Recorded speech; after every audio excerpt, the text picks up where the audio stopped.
Hello, मैं विकास sir आप सभी का वेलकम करता हूँ। हिंदी व्याकरण में वर्ण पढ़ लिए थे, संज्ञा पढ़ लिए थे, सर्वनाम पढ़ लिए थे। आज पढ़ना है विशेषण। तो विशेषण भी काफी आसान सा चैप्टर है, ध्यान से समझिएगा, निश्चित रूप से समझ में आएगा। तो यहाँ पे विशेषण, तो विशेषण क्या होता है? नाम से पता चल रहा है, विशेषता बताने वाला। और विशेषता किसका बताएगा? तो संज्ञा और सर्वनाम का विशेषता बताने वाला जो शब्द होता है वही हमारा विशेषण कहलाता है।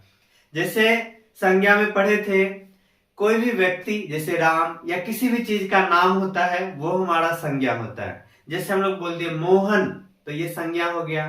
अब संज्ञा के बदले जिस शब्द का प्रयोग करते वो हमारा सर्वनाम था, और जिसके द्वारा इस सब का विशेषता बताया जाएगा वो हमारा विशेषण होगा। जैसे अगर हम लोग बोलते हैं मोहन एक लड़का है, वह बहुत ईमानदार है, तो यहाँ पे मोहन क्या हो गया? संज्ञा। फिर उसके स्थान पे जिसका प्रयोग किए थे हम लोग वो हमारा हो गया था सर्वनाम। इसके बाद सर्वनाम का और संज्ञा का जो विशेषता बता रहा है ईमानदार, मोहन क्या है? बहुत ज्यादा ईमानदार है। तो यहाँ पे विशेषता बताने वाला जो शब्द है वही हमारा क्या होता है? विशेषण। तो किसी भी चीज का विशेषता बताने वाला, और किसका? तो संज्ञा और सर्वनाम का विशेषता का बोध होता है, तो वो हमारा क्या होता है? विशेषण। और विशेषण के प्रकार के बारे में पूछा जाए तो विशेषण का हमारा टोटल 4 प्रकार होता है। विशेषण का कितना प्रकार? 4 प्रकार। विशेषण का प्रकार पहला हो जाएगा गुणवाचक विशेषण, दूसरा हमारा संख्यावाचक विशेषण, तीसरा हमारा परिमाणवाचक विशेषण, और चौथा हमारा सार्वनामिक या संकेतवाचक विशेषण। इस तरह से हम लोग देखें विशेषण कितना प्रकार का? 4 प्रकार का। बारी बारी से सबको समझेंगे। सबसे पहला हमारा है गुणवाचक विशेषक।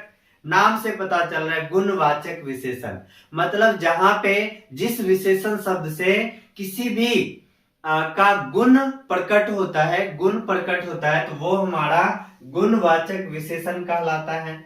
जैसे यहाँ पे कोई जिस विशेषण शब्द से किसी भी व्यक्ति, वस्तु या प्राणी किसी का भी गुण योग्य, दोष, रंग रूप, आकार, प्रकार, स्वाद, अवस्था, स्थिति, गंध, देश काल इत्यादि का बोध होता है, ये सब हमारा गुणवाचक विशेषण होता है।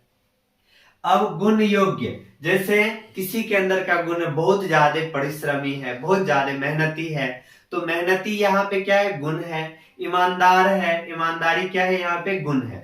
तो ये सब हमारा गुणवाचक विशेषण के अंतर्गत आता है। फिर दोष, जैसे कोई बहुत आलसी है या मोहन आलसी है, तो यहाँ पे आलसी हो गया। फिर बेईमान है, तो ये हमारा दोष है, तो ये भी गुणवाचक के अंतर्गत। फिर यहाँ पे रंग रूप, कोई काला है या गोरा है, तो ये उसका क्या? विशेषता है, तो यहाँ पे काला, गोरा, ये सब हमारा गुणवाचक। तो गुण का जहां पे हो विशेषता बताया जाए, जैसे कोई बहुत लंबा है, चौड़ा है, गोल मटोल है, तो ये सब हमारा क्या हो जाएगा? गुणवाचक विशेषण के अंतर्गत। स्वाद, कोई चीज हम लोग खाते हैं बहुत खट्टा है या मीठा है, तो ये सब चीज खट्टा मीठा। अवस्था में बलवान, गरीबी, अमीरी। फिर स्थिति में अगला, पिछला, ऊपरी, निचला, ये सब हमारा स्थिति के अंतर्गत। गंध में सुगंधित, दुर्गंधित, गंधहीन। फिर देश काल, मतलब पंजाबी, नवीन, ये सब जो हो गया किसके अंतर्गत आ जाएगा? गुणवाचक विशेषण के अंतर्गत। तो ये शब्द कहीं पे भी नजर आए तो वहां पे समझ जाना है कि कौन सा विशेषण है? गुणवाचक विशेषण है। इसके बाद विशेषण का जो दूसरा प्रकार है ये हमारा संख्यावाचक विशेषण। तो यहाँ पे विशेषता बताया जाएगा, लेकिन संख्यात्मक मान के रूप में, वहां पे संख्यात्मक मान होना चाहिए। तो यहाँ पे संख्यावाचक विशेषण किसको कहेंगे? जिस विशेषण शब्द से किसी भी संज्ञा या सर्वनाम के संख्यात्मक मान का विशेषता दर्शाया जाता है, ये हमारा संख्यावाचक विशेषण होगा। अब संख्यावाचक विशेषण जो होता है वो 2 प्रकार का, एक हो गया निश्चित संख्यावाचक और दूसरा हमारा हो गया अनिश्चित संख्यावाचक। तो यहाँ पे संख्या में भी जब निश्चितता का बोध हो, यानी जिस विशेषण शब्द से वस्तु, प्राणी अथवा पदार्थ की संख्या निश्चित हो, निश्चितता का बोध हो, वो हमारा निश्चित संख्यावाचक ये विशेषण कहला जाएगा। अब निश्चित संख्यावाचक में जैसे गणना सूचक, गिनती के लिए बोलते हैं 1 पुस्तक, 10 पुस्तक, 10 रुपए, ये सब गणना सूचक है। यहाँ पे संख्यात्मक मान, यहाँ पे संख्या नहीं था। अब कोई ईमानदार है तो कितना ईमानदार है तो ये यहाँ पे नहीं दर्शाया जाता है, सिर्फ ईमानदारी क्या था, गुण था, तो गुण दर्शाना वो गुणवाचक विशेषण। अब यहाँ पे संख्यात्मक रूप में आ जाएगा 1 पुस्तक, 10 पुस्तक, 10 रुपए, संख्यात्मक मान, तो वो हमारा संख्यावाचक। और संख्यात्मक मान में निश्चित संख्यावाचक, जहां पे संख्या निश्चित रूप से दर्शाया गया हो। गणना सूचक में 1 पुस्तक, 10 रुपए, ये सब आ जाएगा। क्रम सूचक, क्रम मतलब जो सीरियल नंबर होता है, क्रम सूचक यानी पहला, दूसरा, तीसरा, चौथा, पांचवा, ये सब क्रम सूचक के अंतर्गत आता है और ये सब हमारा निश्चित संख्यावाचक है। इसके बाद प्रत्येक सूचक, प्रत्येक सूचक प्रत्येक बच्चा, प्रति मास, प्रति वर्ष, प्रति सेकेंड, ये सब हमारा हो जाएगा निश्चित संख्यावाचक है और ये प्रत्येक सूचक के अंतर्गत आता है। फिर इसके बाद चारों, पांचों, ये सब जो हम लोग कहते हैं, तीनों, दोनों, ये सब भी हमारा निश्चित संख्यावाचक है। फिर सैकड़ों, हजारों, करोड़ों, ये सब भी आ गया। फिर निश्चित संख्यावाचक के अंतर्गत 2 गुना, 3 गुना, 4 गुना, 5 गुना, ये सब जो है निश्चितता को दर्शा रहा है, तो ये हमारा निश्चित संख्यावाचक। संख्यावाचक विशेषण का जो अगला है वो हमारा अनिश्चित संख्यावाचक। यहाँ पे संख्या तो दर्शाया जाएगा लेकिन अनिश्चित संख्या होगा, यहाँ पे अनिश्चितता, गिनती वहां पे संभव नहीं, जैसे थोड़ा, कुछ, बहुत, सब, ये सब हमारा हो जाएगा अनिश्चित संख्यावाचक के अंतर्गत। जैसे हम लोग बोलते हैं कुछ पुस्तकें, कुछ पुस्तकें मतलब यहाँ कितना पुस्तक है वो हमको नहीं पता चला, तो कुछ पुस्तकें संख्यावाचक है लेकिन अनिश्चित संख्यावाचक हो जाएगा। और 10 पुस्तक बोल दिए तो यहाँ पे पुस्तक भी है और संख्या कितना 10 है, निश्चितता को दर्शाया तो वो निश्चित संख्यावाचक। सब लोग, सब लोग मतलब कैगो लोग है, यहाँ पे निश्चित संख्या पता नहीं चला। तो जब वस्तु, प्राणी अथवा पदार्थ की संख्या निश्चित नहीं हो तो वो हमारा अनिश्चित संख्यावाचक आ जाएगा। अब यहाँ पे जो नोट पॉइंट है, इस नोट पॉइंट का चर्चा हम लोग करेंगे, परिमाणवाचक पढ़ लेंगे, इसके बाद इस नोट पॉइंट का चर्चा करेंगे। यहाँ पे भी दो पढ़े, गुणवाचक, जहां पे गुण दर्शाया जाना हो तो ये हमारा गुणवाचक, और संख्यावाचक जहां संख्या का बोध होता है तो निश्चित संख्या तो निश्चित संख्यावाचक, अनिश्चित संख्या तो अनिश्चित संख्यावाचक। अब हम लोग विशेषण का जो तीसरा प्रकार है परिमाणवाचक विशेषण।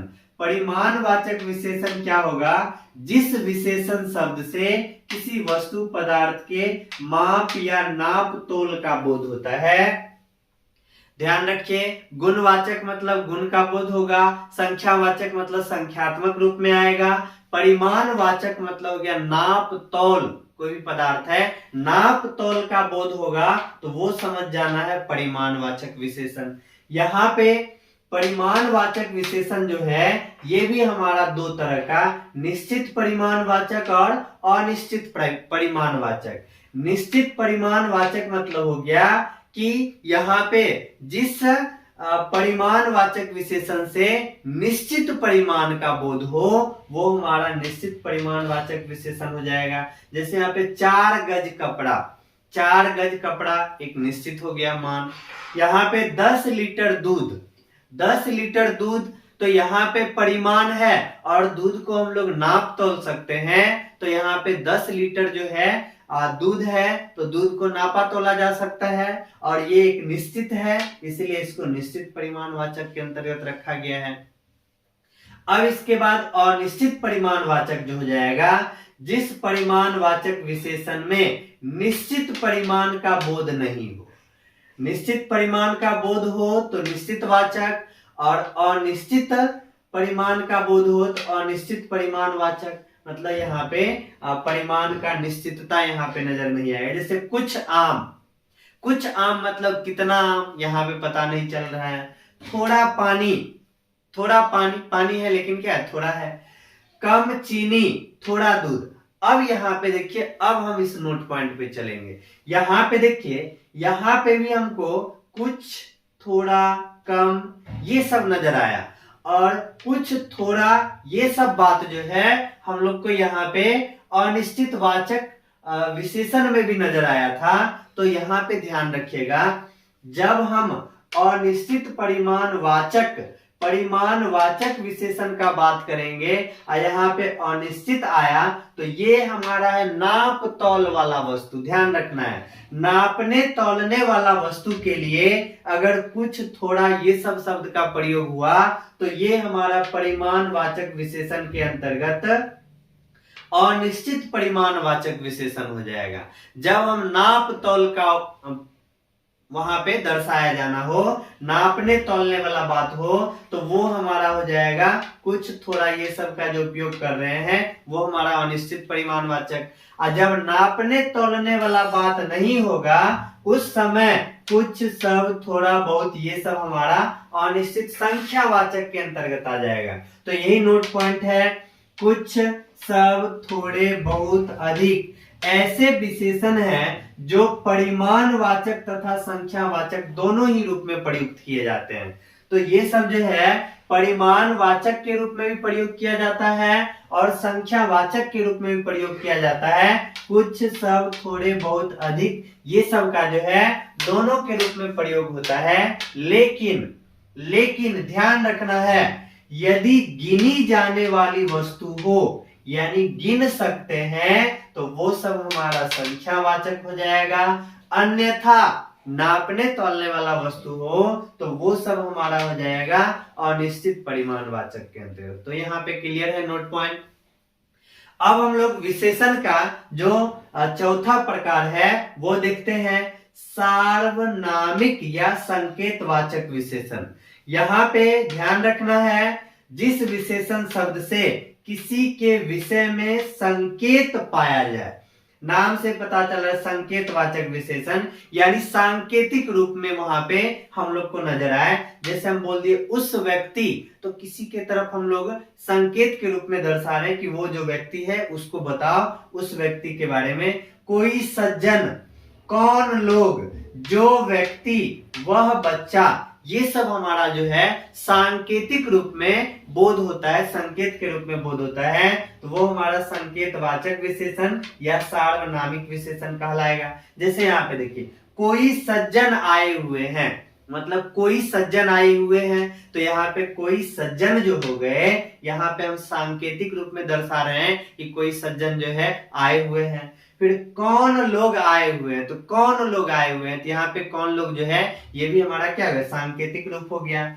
जो व्यक्ति कल आया था वह बाहर खड़ा है, तो यहाँ पे जो व्यक्ति, तो जो व्यक्ति का प्रयोग किया गया है, तो जो व्यक्ति मतलब यहाँ पे संकेत के रूप में हम लोग दिखा रहे हैं, उस व्यक्ति को वो यहाँ बुलाइए, उस व्यक्ति, तो उस व्यक्ति जो है यहाँ पे हमारा संकेतवाचक सर्वनाम आ जाता है। कौन सी पुस्तक तुम्हें चाहिए, कौन सी पुस्तक, तो यहाँ पे कौन सी जो है ये भी क्या है, सांकेतिक रूप में है।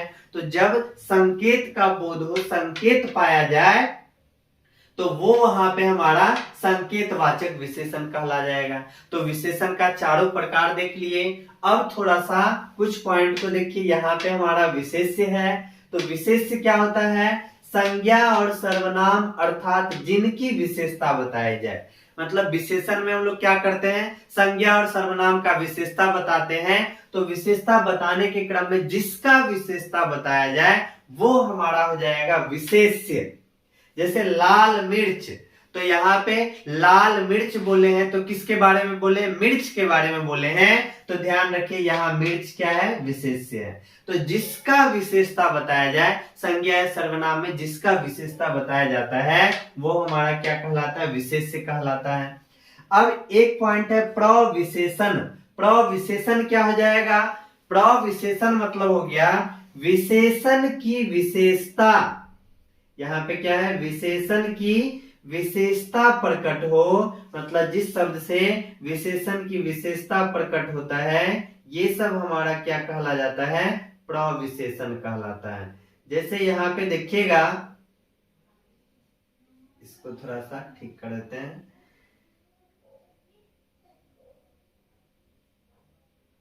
यहाँ पे अत्यधिक, तो यहाँ पे देखिए प्रविशेषण क्या आ जाएगा?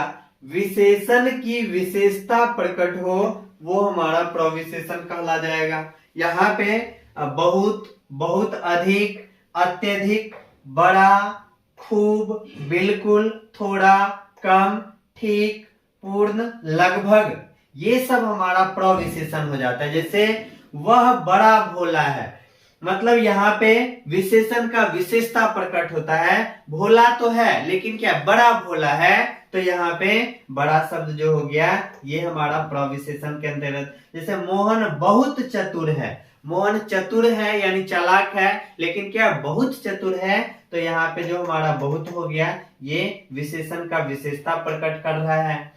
फिर वह बड़ा परिश्रमी है, परिश्रमी यानी मेहनती तो है लेकिन बड़ा मेहनती है, तो यहाँ पे विशेषण का विशेषता प्रकट कर रहा है। तो ये सब हमारा क्या आ जाएगा? प्रविशेषण। वहां लगभग 20 छात्र हैं, लगभग, तो ये हमारा क्या आ जाएगा? प्रविशेषण। तो ये हम लोग यहां तक समझ गए हैं। इसके बाद कुछ विशेषण शब्द को बनाने का भी तरीका हम लोग बता रहे हैं, उसको देखिए जो आपको स्क्रीन पे दिखेगा।